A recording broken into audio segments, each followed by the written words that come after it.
मंडळी 22 एप्रिल रोजी पहलगाम इथं झालेल्या हल्ल्याचा चोख बदला आता भारतानं घेतलेला आहे आणि त्याच पार्श्वभूमीवर काल रात्री 1 वाजण्याच्या सुमारास भारतानं एअर स्ट्राईक करत पाकिस्तानातले 9 दहशतवादी अड्डे उद्ध्वस्त करून टाकलेले आहेत आणि त्याच संदर्भात आज भारतीय लष्करानं जी आहे किंवा भारत सरकारने जी ही ऑफिशियल प्रेस घेतलेली होती, पत्रकार परिषद घेतली होती आणि इंडियन आर्मीकडून आता इंडियन आर्मी असेल, इंडियन एअरफोर्स असेल, या सर्व भारतीय दलांकडून आता या हल्ल्याबाबतची संपूर्ण माहिती देण्यात येत आहे। आणि या पत्रकार परिषदेमध्ये कोण कोण होतं, नेमकी काय माहिती देण्यात आलेली आहे, कशा पद्धतीनं एक्झॅक्ट हा हल्ला करण्यात आला, सगळंच या पत्रकार परिषदेमध्ये सांगण्यात आलंय। त्या पत्रकार परिषदेत नेमकं काय काय घडलं सगळंच या व्हिडिओच्या माध्यमातून जाणून घेऊयात। नमस्कार, मी प्रथमेश आणि तुम्हाला तर माहिती आहे आपला विषयच भारी। म्हणजे आज सगळ्यात पहिल्यांदा 10:30 वाजता भारताचे परराष्ट्र सचिव असणारे विक्रम मिस्त्री,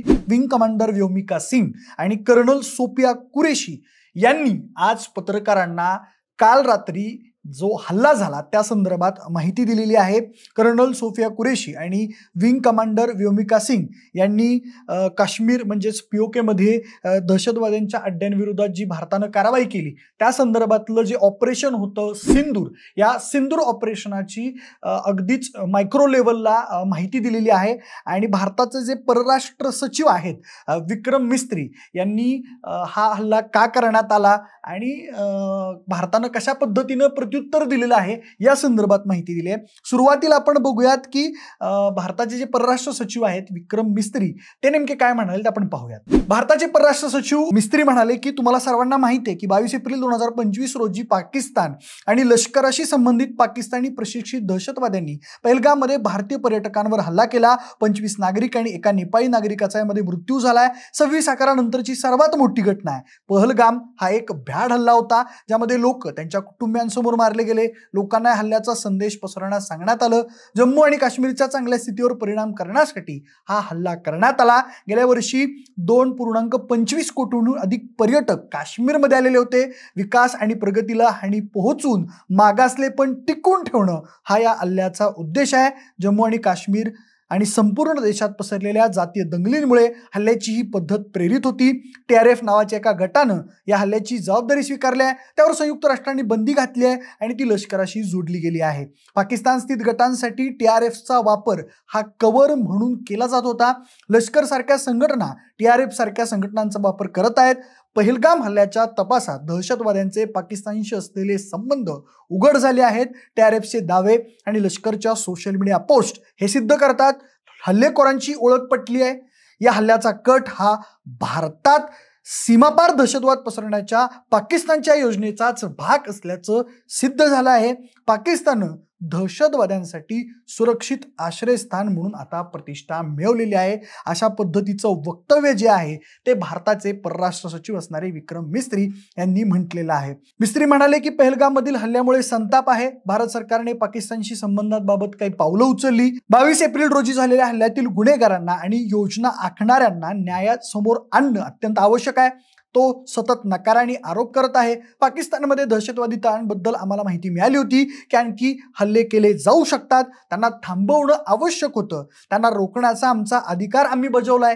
ही कृती मोजमाप केलेली आणि जबाबदार आहे। दहशतवादाच्या पायाभूत सुविधा नष्ट करण्यावर आणि दहशतवाद्यांना असक्षम करण्यावर लक्ष केंद्रित करते। या निंदनीय दहशतवादी कृत्यासाठी जबाबदार असलेल्यांना जबाबदार धरण्याची गरजही संयुक्त राष्ट्रांनी अधोरेखित केली, असं परराष्ट्र सचिव जे आहेत मिस्त्री म्हणाले। त्यानंतर दुसरी महत्वाची गोष्ट म्हणजे भारतानं आज जी प्रेस कॉन्फरन्स घेतली यामध्ये एक उल्लेखनीय बाब केली, ती म्हणजे 2 महिला अधिकाऱ्यांना पत्रकारांसमोर आणलं आणि विशेष सांगायची गोष्ट म्हणजे त्यातल्या एक महिला अधिकारी ज्या इंडियन आर्मीच्या कर्नल आहेत सोफिया कुरेशी या मुस्लिम आहेत आणि विंग कमांडर व्योमिका सिंग म्हणजे एक प्रकारे भारतानं आमच्या महिला सुद्धा या सक्षम आहेत। या भारताच्या जे तिन्ही दल आहेत त्या तिन्ही दलांमध्ये महिलांना कशा पद्धतीनं आदर दिला जातो, कशी संधी दिली जाते या प्रकारचं एक चित्र निर्माण करण्याचा प्रयत्न भारताच्या तिन्ही दलांकडून किंवा भारताच्या संरक्षण मंत्रालयाकडून करण्यात आला। यावेळी आता कर्नल सोफिया कुरेशी आणि व्योमिका सिंग नेमका काय म्हणाल्या, त्यांनी कशा पद्धतीनं कोणकोणती माहिती आता दिलेली आहे ते आपण पाहूयात. पण त्याआधी तुम्हाला महत्त्वाची गोष्ट सांगायची अशी की पत्रकार परिषद सुरू होण्यापूर्वी भारतीय संरक्षण मंत्रालयानं या संदर्भातले जे व्हिडिओ फुटेजेस आहेत ते पत्रकारांना दाखवले, कशा पद्धतीनं भारतानं पाकिस्तान स्थित असणाऱ्या दहशतवादी अड्ड्यांवर हल्ले केले, या संदर्भातले व्यवस्थित व्हिडिओ जे आहेत, जे रात्री ज्या विमानांनी हा हल्ला केला त्यांच्याकडून शूट करण्यात आलेले होते ते हल्ले आणि काही सॅटेलाइट फोटोज हे आज पत्रकार परिषदेत दाखवण्यात आले. आता कर्नल सोफिया कुरेशी आणि विंग कमांडर व्योमिका सिंग काय म्हणाले आपण पाहूयात. कर्नल सोफिया कुरेशी आणि विंग कमांडर व्योमिका सिंग म्हणाले की ही कारवाई पहाटे 1:05 ते 1:30 दरम्यान झाली. पहलगाममध्ये मृत्युमुखी पडलेल्या पर्यटकांसाठी ऑपरेशन करण्यात आलं. गेल्या 3 दशकांपासून पाकिस्तानमध्ये दहशतवादी निर्माण होत आहेत. पाकिस्तान आणि POK मध्ये 9 टार्गेट्स ओळखली गेली आणि आम्ही ती उद्ध्वस्त केली. लॉन्चपॅड आणि प्रशिक्षण केंद्रांना यावेळी टार्गेट करण्यात आलं. पुढे ते म्हणाले या 2 महिला अधिकाऱ्यांनी सांगितलं की POK मधलं पहिलं लष्करी प्रशिक्षण केंद्र सवाई नाला मुझफ्फराबाद इथं होतं. सोनमर्ग, गुलमर्ग आणि पहलगाम हल्ल्यातील दहशतवाद्यांनी इथं प्रशिक्षण घेतलं होतं. सय्यद बिलाल कॅम्प मुझफ्फराबाद इथं शस्त्र, स्फोटके आणि जंगलात टिकून राहण्याचे प्रशिक्षण देण्यात आले. कोटली गुरपूर कॅम्प लष्कराचा आहे. 2023 मध्ये पूंछमध्ये यात्रेकरूंवर हल्ला करणाऱ्या दहशतवाद्यांना इथंच प्रशिक्षण देण्यात आलेलं होतं असं या अधिकाऱ्यांनी सांगितलेलं आहे. आणि त्याचबरोबर जे कोणकोणते लॉन्च पॅड्स आहेत त्या संपूर्ण लॉन्च पॅड्स आणि जे 9 ठिकाण आहेत त्या 9 ठिकाणांबद्दल देखील या अधिकाऱ्यांनी माहिती दिलेली आहे. आता ती आपण बघूया. त्यामधलं सगळ्यात पहिलं केंद्र आहे ते म्हणजे जैश ए मोहम्मद संघटनेचं मरकज सुभान अल्लाह बहावलपूर हे सेंटर. त्यानंतर मुरिदकी इथलं मरकज तय्यबा हे सेंटर जे की लष्कर ए तय्यबाचं आहे. त्यानंतर सरजल मधलं तेहरा कला हे जैश ए मोहम्मदचं एक सेंटर आहे. मेहमुना जोया सियालकुट हिजबुल मुजाहिद्दीनचं हे एक सेंटर आहे, ते देखील उद्ध्वस्त करण्यात आलेलं आहे. मरकज अब्बास कोटली जैश ए मोहम्मदचं एक सेंटर आहे.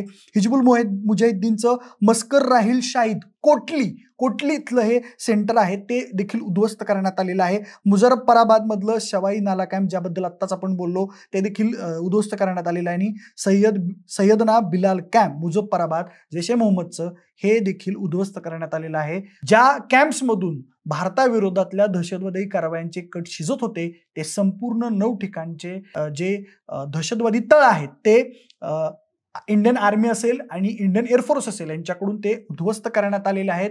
आणि याबद्दलची सविस्तर माहिती अगदी व्हिडिओ फुटेजेस सहित कर्नल ज्या आहेत आपल्या सोफिया कुरेशी आणि विंग कमांडर व्योमिका सिंग यांनी या ऑपरेशन सिंदूर बाबत सविस्तर माहिती दिलेली आहे. आजच्या ज्या कर्नल होत्या सोफिया कुरेशी या 35 वर्षाच्या आहेत आणि गुजरातच्या आहेत. एक्सरसाइज फोर्स 18 कार्यक्रमाचं नेतृत्व करणाऱ्या त्या पहिल्या महिला अधिकारी आहेत. 2006 मध्ये काँगोमध्ये संयुक्त राष्ट्राच्या शांतता अभियानात त्यांनी भाग घेतलेला होता आणि वयाच्या 17व्या वर्षी त्या 1999 मध्ये शॉर्ट सर्व्हिस कमिशनच्या माध्यमातून सैन्यात दाखल झालेल्या होत्या. आणि विंग कमांडर व्योमिका सिंग या एअरफोर्सच्या या अधिकारी आहेत. या दोघींनी आजच्या या संपूर्ण पत्रकार परिषदेमध्ये भारतानं कशा प्रकारे पाकिस्तानमधल्या जे दहशतवादी तळ आहेत तिथं हल्ला केला आहे त्याबद्दल माहिती दिलेली आहे. परराष्ट्र सचिवांनी देखील सांगितलं की स्थानिक नागरिक म्हणजे एकही सिव्हिलियन यामध्ये मारला गेलेला नाही आहे. अगदी व्यवस्थित प्रोफेशनलिझम पाळून हा हल्ला जो आहे अगदी वेल प्लॅन हल्ला हा भारताकडून करण्यात आला. तिथे जे काही सर्व सेंटर्स आहेत ते पूर्णतः उद्ध्वस्त झालेले आहेत आणि अनेक म्हणजे अजून आकडा फिक्स समोर आलेलं नाही पण 250हून अधिक दहशतवादी यामध्ये मारले गेल्याचं समजतंय. अनेक नामांकित दहशतवाद्यांची नावं समोर येत आहेत पण त्या बाबतीतली अधिकृत माहिती अजून समोर आलेली नाही आहे. परराष्ट्र सचिव जे आहेत मिस्त्री ते म्हणाले की याबाबतची माहिती अजून अधिक डिटेलिंग आम्ही काही वेळानं तुमच्या समोर आणू असं देखील सांगितलेलं आहे. आणि पत्रकारांना देखील सांगितलं की आत्ताच्या घडीला आम्ही तुमच्या प्रश्नांची कोणत्याही उत्तर देऊ शकत नसलो तरी याबाबतचं अधिक डिटेलिंग जे आहे ते आम्ही काही वेळानं तुमच्या समोर आणू. आणि अशा पद्धतीनं पत्रकार परिषद पार पडली. आणि काल रात्री 1:05 ते 1:30 दरम्यान भारतानं स्काल्प मिसाईल आहे त्या स्काल्प मिसाईलच्या माध्यमातून जी रेंज साधारण 300 किलोमीटर ते 500 किलोमीटरच्या दरम्यान आहे या मिशनच्या साह्यानं हे लॉन्च पॅड भारतानं यशस्वीरित्या उद्ध्वस्त केलेले आहेत. आता सगळ्याबद्दल तुम्हाला नेमकं काय वाटतं कमेंट बॉक्समध्ये नक्की कळवा. जर हा व्हिडिओ आवडला असेल तर लाईक आणि शेअर करा. सोबतच आपल्या विशेष भारी या YouTube चॅनलला सबस्क्राईब करायला अजिबात विसरू नका. धन्यवाद.